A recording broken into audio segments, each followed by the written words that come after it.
So I've heard you got a lot of awesome wins in karting. Which one is probably your favorite? Ooh, my favorite win. I've won a lot of races in the rain, and I would say that I feel less satisfied when I win races in the rain just because it's so dependent on like driver height, chassis setup. So like I don't feel that well, I mean it feels good, but when you win a proper race in the dry, I think that's probably one of the best feelings you can have. Um this was a smaller race, but I think it was a pretty good one for interesting reasons. My last race I did was an iCar.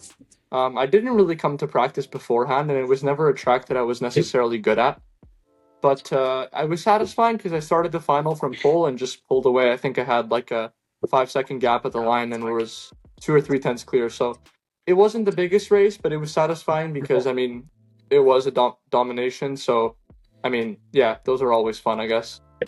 What's your training or like practice schedule like when you're racing a lot during the season? Do you mean like physical training or like Uh, on track training? Physical and on track. So physical training, I train every day that I'm not in the cart or the car. So I have a trainer. His name is David. Shout out to him. And I train either with him or I train alone, and he sends me a program. So I think training is super important. On track, especially when I started karting, it was a lot. I mean, I was going to school, but like every day after school, I'd be driving in the cart. This year is the first year where I've been doing cars, so I've been trying to test as much as possible.